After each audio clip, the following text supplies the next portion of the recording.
Namo Bhagavate Vasudevaya. Om Namo Bhagavate Vasudevaya. Om Namo Bhagavate Vasudevaya. I'm going to read a well-known verse from Srimad Bhagavad Gita as it is, with translation and commentary by His Divine Grace Srila A.C. Bhaktivedanta Swami Prabhupada, who has very kindly given us this knowledge by which we can come out of the darkness of ignorance to the glorious shining light of Krishna consciousness. This is Bhagavad Gita as it is, chapter 10, text 10. Tesham satata yuktanang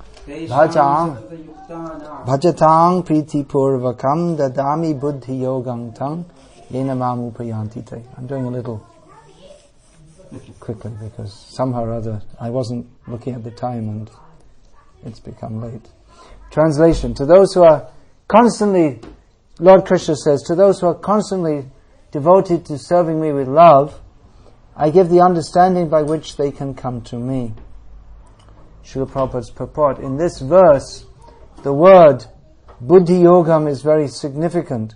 We may remember that in the second chapter, the Lord, instructing Arjuna, said that he had spoken to him of many things and that he would instruct him in the way of Buddhi Yoga. Now, Buddhi Yoga is explained. Buddhi Yoga itself is action in Krishna consciousness. That is the highest intelligence. Buddhi means intelligence and yoga means mystic activities or mystic elevation. When one tries to go back home, back to Godhead and takes fully to Krishna consciousness in devotional service, his action is called Buddhi Yoga. In other words, Buddhi Yoga is the process by which one gets out of the entanglement of this material world. The ultimate goal of progress is Krishna. The ultimate goal of progress is Krishna. People do not know this, therefore the association of devotees and a bona fide spiritual master are important. One should know that the goal is Krishna. Krishna. And when the goal is assigned, then the path is slowly but progressively traversed and the ultimate goal is achieved. When a person knows the goal of life but is addicted to the fruits of activities, he is acting in karma yoga.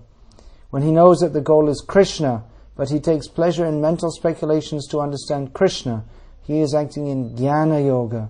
And when he knows the goal and seeks Krishna completely in Krishna consciousness and devotional service, he is acting in bhakti yoga or buddhi yoga, which is the complete yoga. This complete yoga is the highest perfectional stage of life. A person may have a bona fide spiritual master and may be attached to a spiritual organization, but still, if he is not intelligent enough to make progress, then Krishna from within gives him instructions so that he may ultimately come to him without difficulty. The qualification is that a person always engage himself in Krishna consciousness and with love and devotion render all kinds of services. He should perform some sort of work for Krishna, and that work should be with love. If a devotee is not intelligent enough to make progress on the path of self-realization, but is sincere and devoted to the activities of devotional service, the Lord gives him a chance to make progress and ultimately attain to Him. Tesham satata yuktanang bhajatang priti purvakam dadami buddhi yogam tam yena mam upayanti te. To those who are constantly devoted to serving me with love, I give the understanding by which they can come to me. Vandeham Shri Guru Shri Yataf Padakamalam Shri Gurun Vaishnavangscha Shri Rupam Sagrajatam Sahagana Raghunatam Vitam Tam Sajivam Sadvaitam Savadhutam Parijana Sahitam Krishna Chaitanya Devam Shri Radha Krishna Padam Sahagana Lalita Shri Vishakhan Vitamuscha. Hare Krishna, Krishna Krishna, Hare Hare, Hare Rama, Rama Rama, Hare Hare. In other parts of the Gita, Lord Krishna speaks on many different topics about karma, jnana, yoga, the relative benefits of following these paths of worship of the demigods and the effects of the modes of material nature. But in these 4 verses, of which this particular one which I'm reading is the 3rd, there is Lord Krishna is speaking very intimately to Arjuna. Krishna is no longer presenting some dialectic understanding of the various paths or the various things that can be done, but he's speaking to Arjuna addressing Arjuna in Arjuna's own constitutional position, that actually Arjuna, although he appears to be a conditioned soul, he has been temporarily covered with Maya for the purpose of enacting the drama of Krishna speaking Bhagavad Gita. But here Krishna is speaking to Arjuna heart to heart. Krishna in his constitutional role is the Supreme Personality of Godhead. Supreme Personality of Godhead and the object of love for everyone. And he's addressing Arjuna, Bhaktosi me sakha cheti, you're my devotee and my very dear friend. So Krishna, the whole purpose of speaking this Bhagavad Gita, well, there could be said to be many purposes, but mainly it's spoken actually not so much for Arjuna, because Arjuna already knows what is the message of Bhagavad Gita. Temporarily he appears to be placed into some kind of Maya, but inherently and intrinsically Krishna knows that we have to always think of Krishna. And even if he hadn't formulated such thoughts in his mind, if he hadn't thought about it very philosophically, he is always thinking about Krishna, because he's a pure devotee of Krishna. Just like we hear about the gopis who are Ramya Kached Upasana Vrajavadhu Vargena Ya Kalpita. This Chaitanya Mahaprabhu accepted the gopis' path of worship of Krishna as the best, but they were not Vedanta scholars. They simply loved Krishna, which is on a higher platform than being a Vedanta scholar. So Arjuna, he may not, previously to hearing Bhagavad Gita, he may not have formulated in his mind any philosophical basis for why one should be a devotee of Krishna. That Krishna is giving to him now. But automatically, because he's a pure devotee, he's always thinking of Krishna with love and serving him. So Krishna here is giving the formula how we, who are not fixed in our actual platform of love of Krishna, how we can come to Krishna. What should we do? So many processes are given. Rupa Goswami has given in his Bhakti Rasamrita Sindhu this so many different processes of devotional service, but they all rest on one point, which Prabhupada spoke about, and you gave me that quote today, that the basic principle is love. Prabhupada was describing Prabhupada was describing the relationship between himself, Prabhupada, and his disciples, that Prabhupada can chastise them and they'll accept it. It's because it's a relationship of love. Otherwise, what relationship does Prabhupada have with his disciples? He's an old man, and they're mutually foreigners. Prabhupada's American disciples and Prabhupada, from the external point of view, Prabhupada's a foreigner to the Americans, and Americans are foreigners to Indians. So how is it that they can accept Prabhupada chastisement? Because it's based on a relationship of love. And I looked that up, and he's saying that Prabhupada is giving the example that even the child is punished by the mother, still he'll call out, "Oh, mummy, mummy, mummy, mummy, mummy." Even please come, leave a path. Do you need a seat? Yeah, give a seat. That's better.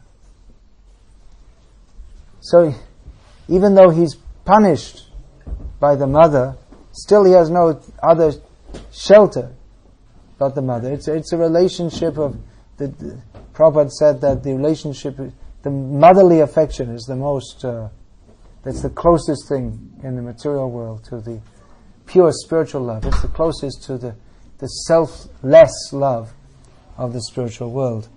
of spiritual existence, the love that exists between Krishna and his pure devotees.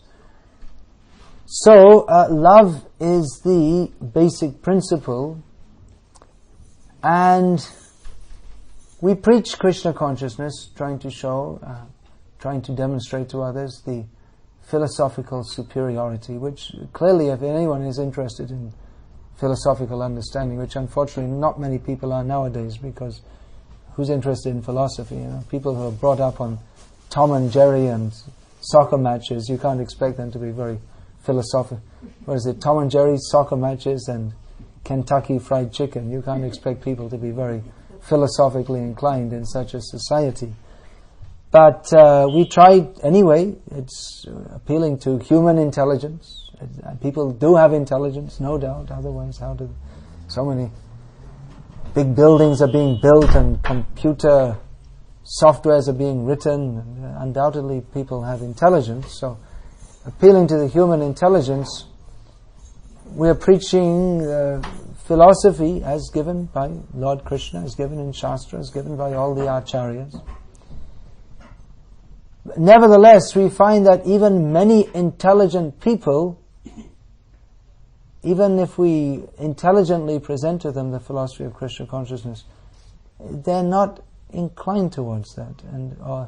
Or many people, from the beginning, even when we start to speak, they're not interested to hear, because their inclination is already set elsewhere. Prabhupada writes here, the ultimate goal of progress is Krishna. People do not know this.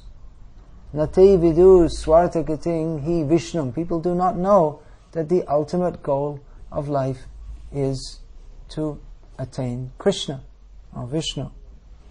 Durasha ye bahirata maninas. Therefore they're stuck on the external platform of desiring things which are of no actual value to them whatsoever. And there are unlimited examples of this. We just see that. I was just in Luton Airport 2 evenings ago, and you can win this car. So they were inciting people's desires. Some lottery. You can win the car of your dreams. So they're inciting people to have some desire, and that's obviously that's considered a very normal desire, that people would desire to have some Aston Martin car or some very prestigious kind of car. But what kind of dream? What is this useless? What is this useless aspiration for something that cannot actually satisfy us? We are in material consciousness. We are desiring that which cannot actually satisfy us. We presume that if I had those who don't own Aston Martin cars may presume that if I had one, it would satisfy me. But there is nothing in an Aston Martin car that intrinsically to satisfy us, because it's metal and some plastic and some oil and petrol, and there's nothing there that can intrinsically satisfy us. Even it's designed in such a way as it may incite our desire, but there's nothing there that can intrinsically satisfy us. There is one line from this book that Hayagriva Prabhu wrote, the Hare Krishna explosion, in which he was explaining, or he was reminiscing about the spread of the Krishna conscious movement in San Francisco in the late 1960s. And there are so many things in that book, but one thing stuck in my mind, that the new devotees, it means they're trying to be devotees, they're coming from hippie background, in which the motto was make love not war, because the Vietnam War was going on. And make love means, that what they call love means sex life, actually. So they come from that background, and that was described, Hayagriva Prabhu described how one devotee, it was a new devotee, they're just starting to chant Hare Krishna and imbibe this philosophy and so many things. And he saw some beautiful hippie girl go by. And his eyes became transfixed on that beautiful form. So Hayagriva said to him that, well, you're not supposed to look That's just blood, muscle, skin, fat, bone, brains, and other organs. But the reply came, yeah, but it's all in the right place. So that's the illusion. It is actually just skin, bones, blood, muscle, fat, and all these different things.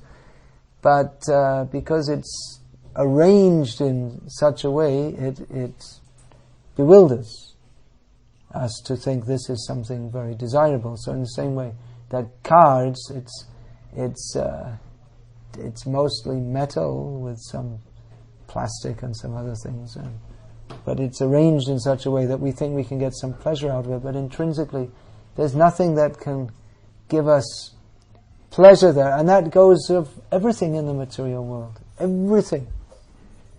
We are preaching, don't worship demigods, just worship Krishna.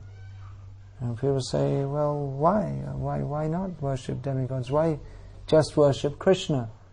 Because I like to worship demigods and I get some material benefit from doing so. So we can explain that. Well, actually we're all supposed to serve Krishna, but people have different inclination. They're unfortunate that their actual need, prem prayojan, the actual need of the soul is to develop our love for Krishna. Not to develop, to revive our love for Krishna. But we have so many other desires. Hoya mayar das kari nana obhilash. When we take up the position of the servant of Maya, we get so many different desires. So many different desires. But this is the power of Maya. So we have so many desires and we're attempting to fulfill them, but we can never be satisfied, even if all our desires could be fulfilled. The example is there of Hiranyakashipu. He was actually able, there's very few people in the history of mankind, but he was actually able to fulfill all his desires. But he was not satisfied. He remained dissatisfied. By his own strength, he conquered over the universe. So superficially, he was controlling everything, and he could do whatever he liked. Practically, he thought he was in the position of God, but he always remained dissatisfied. He thought he was controlling, but actually he was controlled by his senses. He wasn't free from Maya. He thought, I am controlling, but he didn't know how he was controlled by Maya. So, who will appreciate this message of Krishna? Krishna is saying that you sincerely come to me, you sincerely approach me with love, and I will reciprocate, and I will make it very easy for you to come to me. Who will take up this message? Who will find this out? There are so many people speaking so many things in this world, so many different kinds of advice are being given. And when our devotees speak to people that, yes, you surrender to Krishna, it just seems like people, how can they relate to this? What is this? And they just think it's just someone else's opinion, and so many people are saying so many things, and they don't take it very seriously at all. So persons are fortunate who have this urge to find out, what do I really need? What is the real hankering of my soul? Mostly we are following the hankering of the mind and the senses. We don't go deeper than that. My desire, I want to enjoy this touching, tasting, feeling, smelling here. These are my desires. That just in Oxford Street, you were showing that is it HIV, HMV? HMV, his master's voice, of course. The CD store, I guess it is now. It used to be a record store, presumably. It used to be Virgin Records or something. That's another one. Okay. So the young people are coming and spending their money there because they feel that this is somewhere where I can fill my desire. You go in a big store and you have all different kinds of music, and the desire to hear music. This is something wonderful. We'll be satisfied. But no one is satisfied. No one is satisfied. And whatever. The whole of Oxford Street, and it's There are other streets in America, what's that, Fifth Avenue or something like that. There's the famous shopping streets where people come from all over the world to buy so many things. Of course, they can't buy everything because they have limited amount of money. So their desires are greater than their ability to buy. But even if you can buy so many things, but it doesn't satisfy. So persons who are intelligent, they're not distracted simply by the mind's desires. Persons who are intelligent, persons who are very sincere, they're thinking, what is the actual need? What is my heart's deepest desire? Because we listen to some music and that's nice, but it doesn't fully satisfy. But for some time, because we're on the mental platform which covers the spiritual intelligence, so because for a little time that feels a little bit satisfied and we're not in contact with the real need of our soul, then we feel, oh, yes, that's nice, I feel satisfied. But it's not the true satisfaction of the soul. So Krishna is calling us to come very deeply, to find out, to dare to go deeper than what is allowed by or what is prescribed by normal human society. That normal human society says, yes, you just go this far. You do this much. But what is the real need of our soul? That's not taught in normal human society. 4 universities in Leicester. Is it 4 universities? 2 at least. 2. Oh, all right. And there must be so many other colleges and this and that, and so many educational institutions. But what are they teaching? No one is teaching what is our real need. What do we really want? What is our actual heart's desire? What is that which can truly satisfy us to the fullest extent? No one is even thinking there can be such a thing. But Krishna gives us this information in Bhagavad Gita, that our real need is to go deeper than the superficial, to find out Krishna. Even in the school they may teach on a superficial level something about Hinduism. They probably do nowadays, don't they? Or about Bhagavad Gita. Some little something is there. But mostly who is reading Bhagavad Gita, they're not in contact with Krishna. Then we talk about self-realization. That famous book of Prabhupada's is the science of self-realization. So self-realization means to know Krishna. Not that we are Krishna. But self-realization means to understand that our very self is inseparable from Krishna. That we have no existence separate from Krishna. We can never be satisfied separate from Krishna. We'll always be a misfit. We talk about, what is that? We talk about dysfunctional persons. Or we talk about well-adjusted persons. But what is a well-adjusted to live in this material world means that we are dysfunctional to the need of our soul. The actual need of the soul is Krishna. So Krishna is calling us to the platform of love of Krishna, which is actually a very revolutionary platform, because if we love Krishna, then we can never love anyone else in the material world in the way that they expect us to, which isn't love at all, actually. But that superficial kind of exchange that we call love in this material world, when one develops love for Krishna, then that kind of superficial love which people expect of us in this material world is supplanted by a kind of love which persons in mature consciousness can't relate to, and therefore they think, well, my son, wife, friend, whatever, father, wife, they became Krishna conscious and they don't love me anymore. But actually they love more in a manner, but it's such a different concept of love that materialistic people can't relate to it at all, because in this material world people think that love means mutual satisfaction of sense gratification. But actual love means how we help each other to come to Krishna. There is no actual love or good feeling or any such thing without love of Krishna. So Krishna is calling us to go beyond the superficial. And we have to be very careful in our Krishna consciousness movement also that we don't come down to the superficial platform. It's easy to be superficial. It's relatively easy to have temples, Hare Krishna. It's relatively easy to build temples and to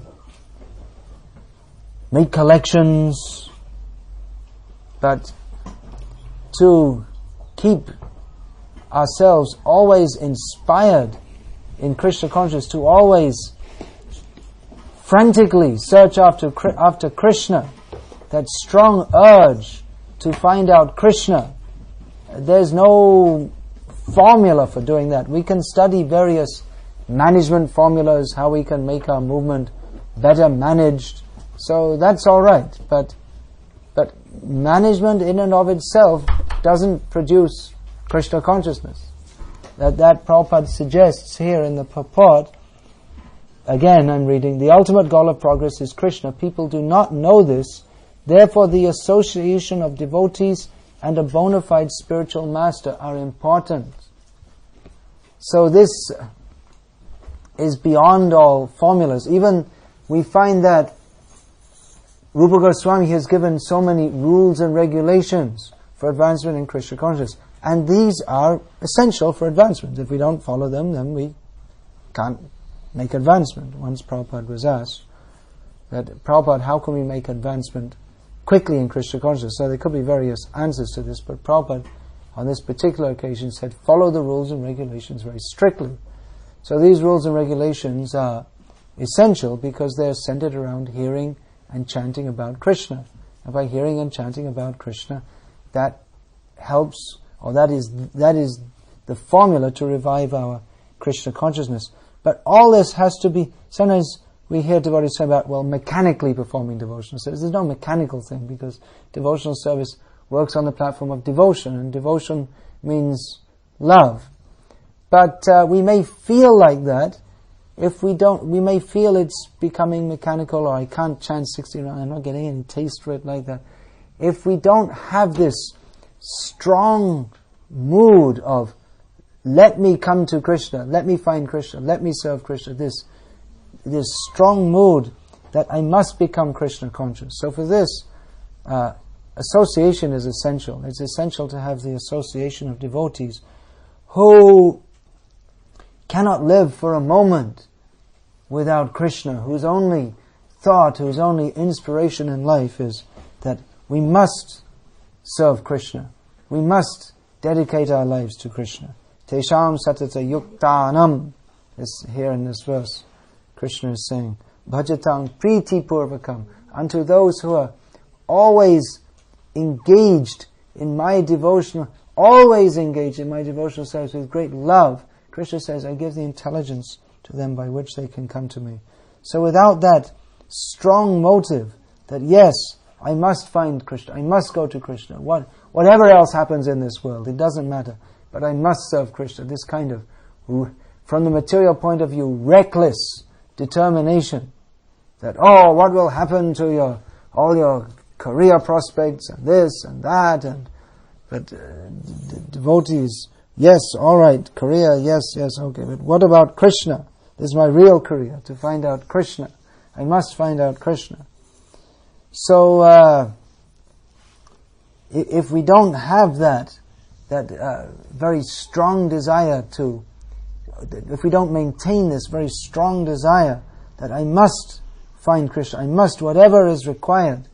Of course, we cannot demand Krishna, that Krishna, you come and dance before me or any such thing, but that, anyway, adarshanam mamahatam korotuva, even if Krishna doesn't show, even if I don't see Krishna, still I must go on serving Krishna. So this very strong desire to attain Krishna, we have to maintain that. Otherwise, even Krishna consciousness, which is the topmost sabai pungsang paro dharma yato bhaktir adhokshaje.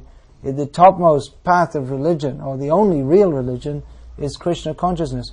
But if we don't maintain this strong enthusiasm or strong heart's desire to search out what is the ultimate hankering of our hearts, which is to find Krishna, then even the activities of Krishna consciousness, if performed in a superficial way without this hankering for Krishna, then it may also become almost like a mundane kind of religion in which the bells are rung and the formulas are followed, but the real life of Krishna consciousness is this search for Krishna, that I must do whatever is required to satisfy Krishna. I must give every atom of my being, I must dedicate in Krishna's service. So this, Krishna is speaking very intimately to his friend Arjuna, that I've spoken to you so many things about karma yoga, jnana yoga, and ashtanga yoga, so many things, but don't you love me? Won't you love me? Will you come to me? I'll help you. You come to me. So Krishna, he's not actually very interested in explaining about karma yoga or jnana yoga. We may certainly such subjects are to be discussed to establish the supremacy of bhakti yoga. But really, this karma yoga, jnana yoga, so many demigods, all these discussions are extrinsic to the real need of the soul, which is simply to love Krishna, that pact of love. So this Krishna is calling us to, and it's natural to love Krishna. But unfortunately we have fallen into this material quagmire. Quagmire means that it's thick mud and we're struggling in it, and the more we struggle, the more we sink and get stuck in. So the only way to, it's very difficult to, we can't extricate ourselves from this. The only way that we can be extracted is if we accept help from those above us or standing on solid ground. If they throw the rope, mercifully throw us the rope, and we have to take hold of that and come out. Tamasima jyotirgamaya, come out of the darkness of ignorance to the light of Krishna consciousness. So if we actually practice Krishna consciousness very seriously, with this strong desire to attain Krishna, we can advance towards Krishna. We can advance on the path of loving Krishna. This is what this movement is meant for. Sometimes it's thought that this movement is meant for building big temples, and that's true, but what is the purpose? What is the ultimate purpose? So many big buildings have been built, but the ultimate purpose is not to become famous as architects or building contractors or any such thing, but to satisfy Krishna. If Krishna, build a temple, yes, to satisfy Krishna. That should be clearly understood. Otherwise, there are so many big buildings, but if Krishna is not satisfied, then aradito yadi haris tapasatatakim, naradito yadi haris tapasatatakim. The example is given of tapasya, austerity, but it can be applied to any endeavor, that if we perform austerities but we don't satisfy Krishna, then what is the use of these austerities? And if we do satisfy Krishna, there's no need to perform austerities. So we should find out what is required to satisfy Krishna. Of course, that often may include building temples, because by building temples, they become attracted, and then they can also start to advance on the path of loving Krishna, if the devotees living in the temples communicate that to them. So the temples are meant for preaching Krishna consciousness and giving people a chance to come to Krishna. So everything should be very clearly kept in focus. Everything that we do should be for the satisfaction of Krishna. Of course, there may be many people coming at different levels, and it may be that we don't force them that now you have to immediately become fully Krishna conscious. That may not be a very practical method of preaching, but so we may encourage people, you gradually take up Krishna consciousness. But what is the goal? That should be kept very clearly in the forefront. Sometimes we talk about this bridge preaching. We kind of talk indirectly about something not very related with Krishna consciousness, such as astrology or UFOs or such thing, and then gradually try to catch people's attention and then bring them to Krishna consciousness. So if we actually bring people to the other side of the bridge by such methods, that's very good. The other side of the bridge means that if they understand that astrology, UFOs, and so many different things are not in and of themselves of any importance whatsoever, but the actual subject of importance is Krishna, that means we bring them to the other side of the bridge. But if in the name of preaching we just go onto the bridge and don't cross it, or worse still, we go onto the bridge and we go onto the other side ourselves, back onto the materialist side, then that's all useless. So it may seem easier. It may be easier to catch people's attentions by coming to some lower platform. Yes, people like demigod worship, so we shall do demigod worship. But our outlook should be, what does Krishna like? Krishna says, Antavattu palang teshang tad bhavatyalpamedhasam. People who have lost their intelligence because they want material desires fulfilled, therefore they worship demigods. So if we indulge people in that, instead of giving them the path by which their actual heart's desire can be satisfied, then that's not preaching, that's cheating.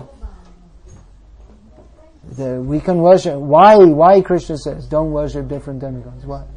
Because by worship of all these different devas, that can never satisfy the heart, because our eternal relationship is with Krishna, and the eternal relationship of each of the demigods is also with Krishna.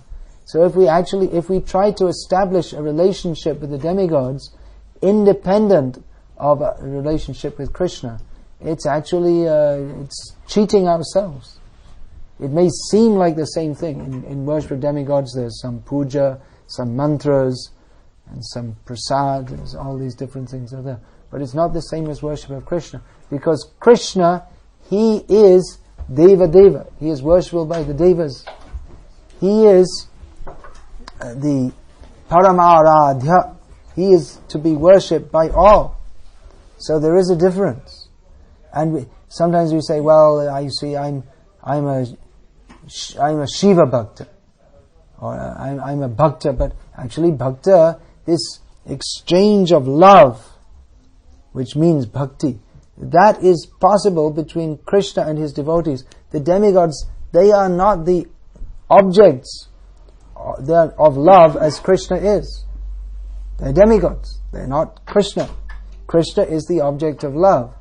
So we may get some material desires fulfilled by going to the demigods, but our real heart's need, which is to love Krishna, can never be satisfied. That's why many Hindus may think that, well, this Hare Krishna movement, it's a little fanatical. What's wrong with all this demigod worship? You see, we did it for generations. But you can go on doing for generations and generations and generations. But Krishna conscious movement is to stop getting generated again and again, to stop birth and death and go to Krishna. But if we worship the demigods, they're also getting born again and again.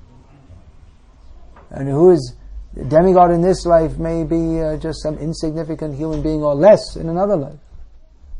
So all these things should be understood. That the only need of the soul, the only genuine function of the soul is to be in a pact of love with Krishna. And anything else that we aspire for is against our own self-interest. We may think, well, my real self-interest is, I have so many items to my self-interest, I have to get an Aston Martin car, and I have to have a good career and so many things. These things are all external. It doesn't matter. You become Bill Gates, Bill Gates today may be some dog in the street tomorrow. We don't wish it on him. We have no bad feelings towards him, but we're just giving the example that according to our karma, sometime one has a very big position, and mostly one has a very insignificant position in this material world. And even if you do have a very big position in this material world, then what is the value of that? Just like in the pack of dogs is running around in the street. Of course, you don't have so much here. They keep the dogs under control. In India, the dogs run around in the street. So one of them is the leader of the pack. He's the biggest, toughest dog. He's the leader. But what is the value of that? There's no value. What is the value of, for a few years, being recognized? Now they have the Olympic Games. Gold medal. Jai. What is this? Did Britain win any gold medals in the last Olympics? I guess they must have won some. Does anyone know? I guess they must have won some. Anyone know? Anyone? Anyone? Someone must know. They must have won something. Yeah. All right. I was going to say, did anyone? I was expecting the answer, yes, someone would have known, and then asked, well, who, and what was their name, and what event. But see, you just forget. You see, it's a hero for a few days. Great hero. He managed to run faster than anyone else in one certain event, and then cheers, play the national anthem, and then everyone forgets. So what? Anyway, you bring any what is this animal? Cheetah. Cheetah.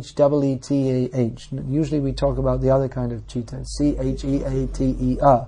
But now we're talking about the animal, and not the two-legged animal, four-legged cat species, cheetah. So they can run 80 kilometers an hour. That's faster than any runners in the Olympic Games. So why not give them the gold medal? Weightlifting champion, so much practice.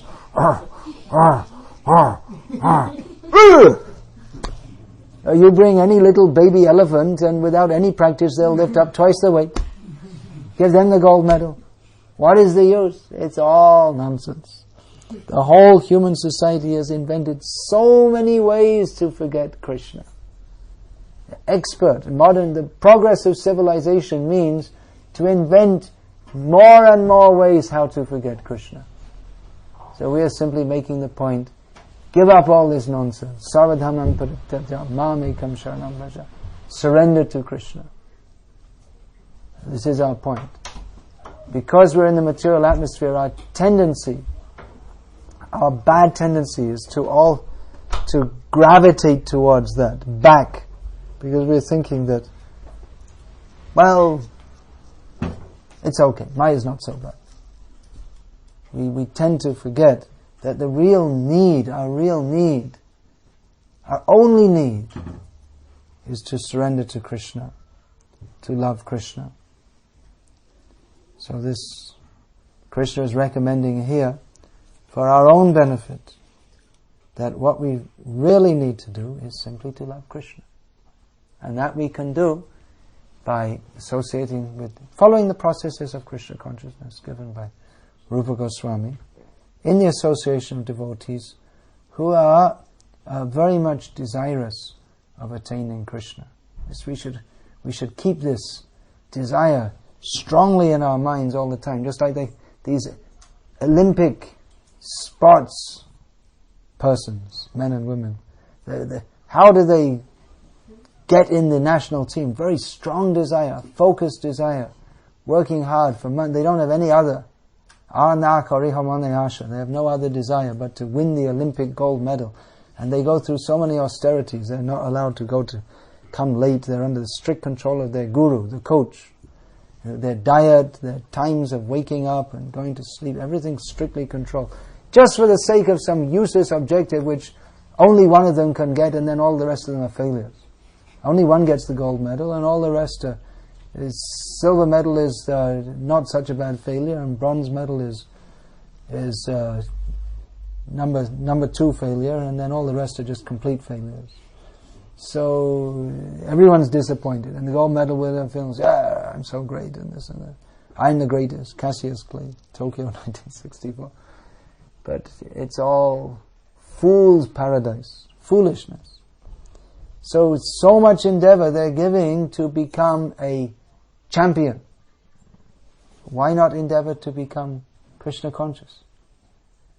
Same determination. We should have so much determination. Now we have the chance to be Krishna conscious. Prabhupada is given. Krishna is giving. We should take that. Be very serious. And do whatever is required to revive our dormant love for Krishna. So do whatever is required means to follow this process, hearing regularly from devotees, chanting the holy names, taking only Krishna prasadam, associating with devotees.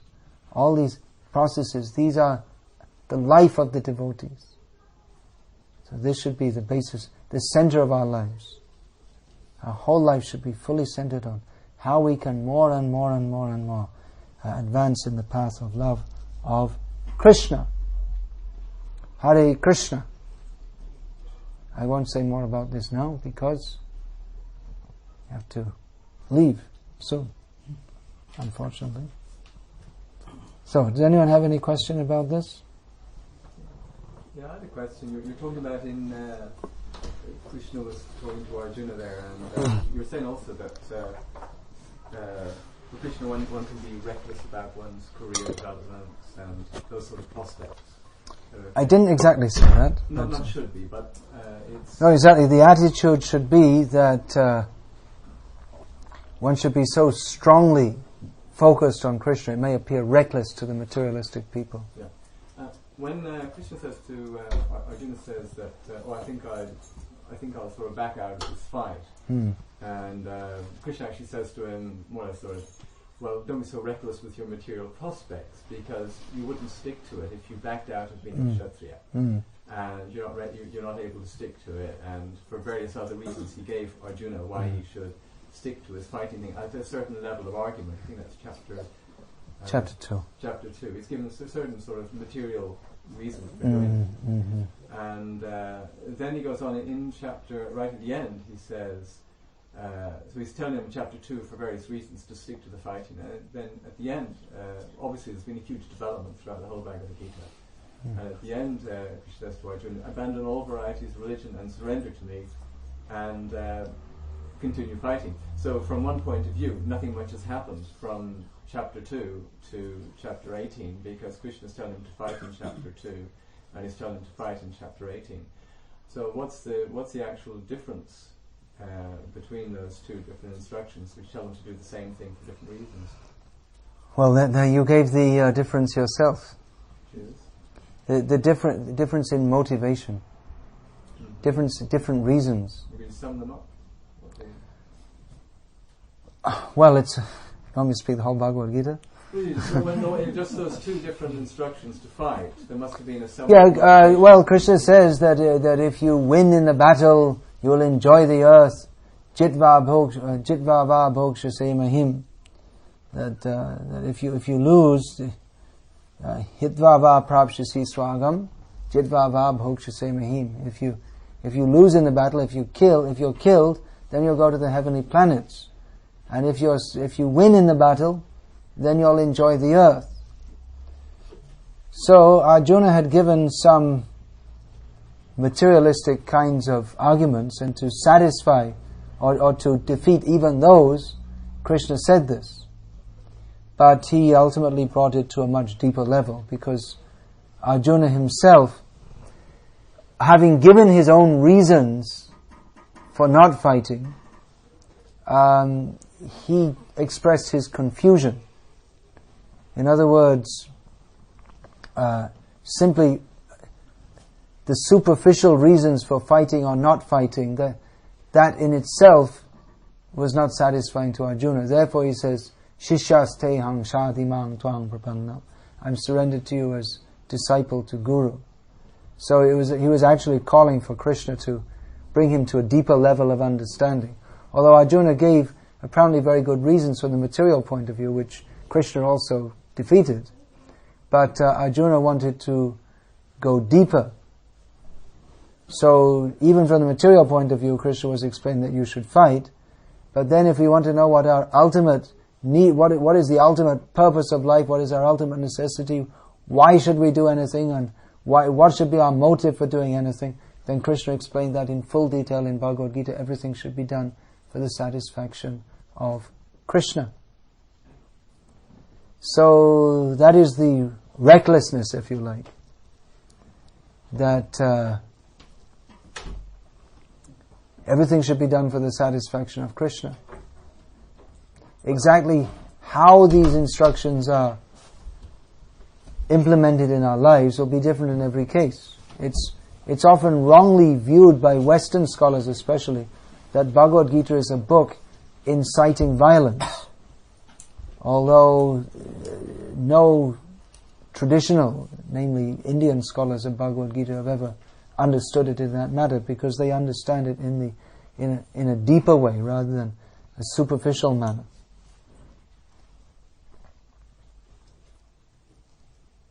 We said that Krishna was actually asking Arjuna to fight, because to fight for righteousness is to fight for Krishna.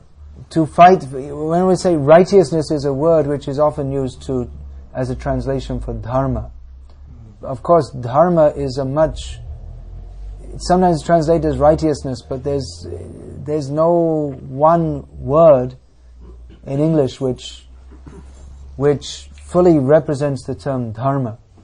Yes, Arjuna's whole point was that he wanted to follow dharma, and he thought that adharma vivavat Krishna, it would be adharma to fight in this circumstance. He wasn't afraid of fighting, or he wasn't against the principle of fighting per se, because he'd been fighting throughout his life as a kshatriya.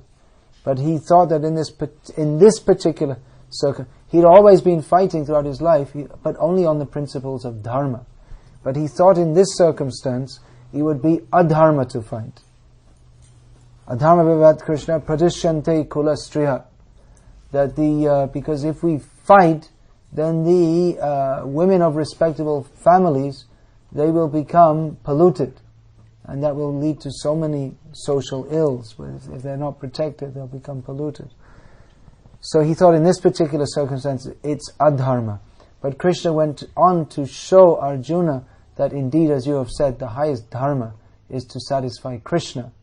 So even though what Arjuna said may have been correct from the point of view of sadharan dharma, from the point of view of param dharma or atma dharma, then he should do what Krishna requires of him, which in this circumstance meant that he should fight.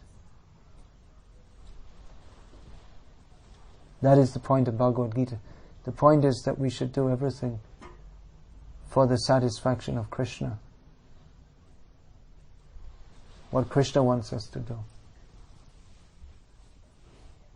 Someone may argue and may say, why is Krishna inciting adharma? They may cite, why is Krishna inciting adharma? That's what I'm saying, that Krishna is bringing Arjuna to a much deeper understanding of what dharma is. It may appear from the point of view of sadharan dharma or ordinary dharma that Krishna is recommending something adharmic. But Krishna brought Arjuna to a deeper level of understanding, because dharma is very subtle.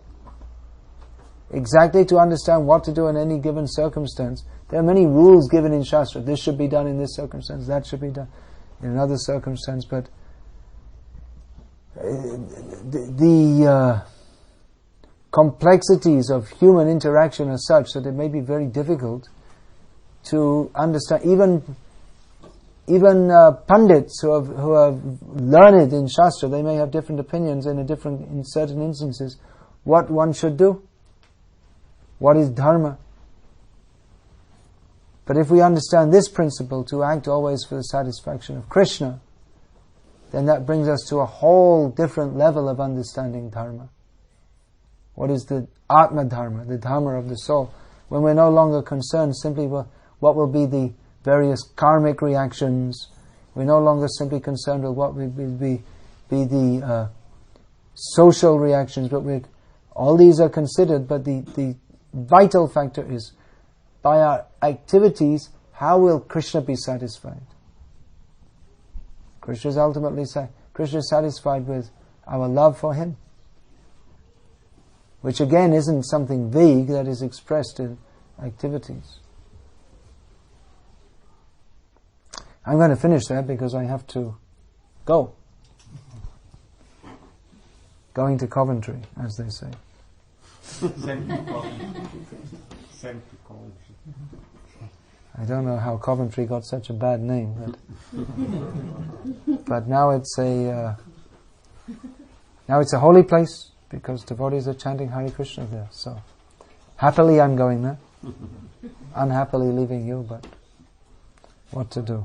Perhaps you want to say something what books you have? Yes, I'm writing books. Many of you have seen these books before. I'll just go through some of them. This is a beginner's guide to Krishna. Oh, Hare Krishna. Yeah. Beginner's guide to Krishna consciousness. Practical guidance on how to practice Krishna consciousness in our homes or in an ashram. How to chant, put on tilak, what are the mantras we have to say, how to worship at home, how to offer bhog, all these different things. It's in this book. And we have in Gujarati also. Krishna Bhakti Prabodhini.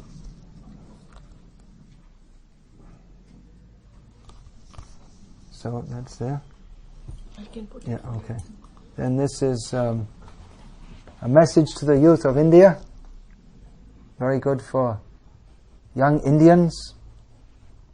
That how we should, or how you should, awaken to the value of your own wonderful culture, which is meant for elevation to Krishna consciousness, rather than following the pattern of Western civilization with no Atma Gyan, no Bhakti, simply Indriya Sukh, animal life. You said it.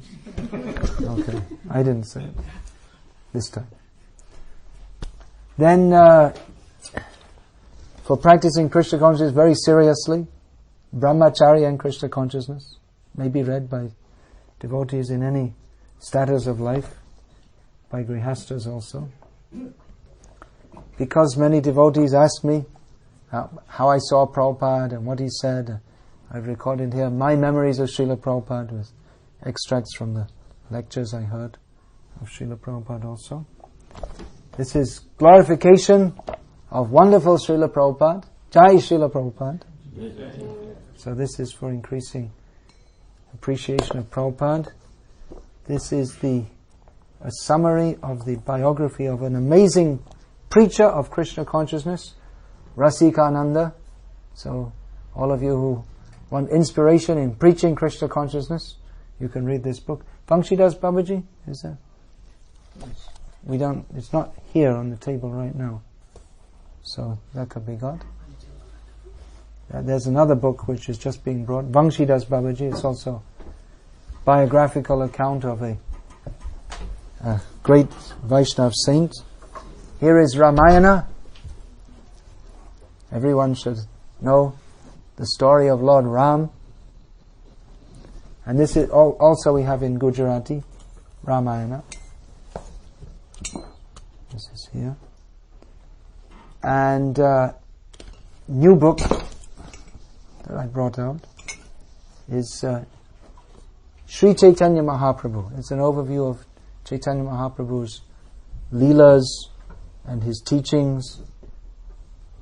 I brought this out specifically because many people in India have heard of Chaitanya Mahaprabhu, but they don't really know much about him. So I want to distribute this widely in India in all different languages. And even our own devotees often they don't really know much, because we have Chaitanya Charitamrita, which is a very big book and not so many devotees read it. So this is quite a few devotees have told me that after reading this, now I'm definitely going to read Chaitanya Charitamrita. So order a few sets for distribution. So these are the books here.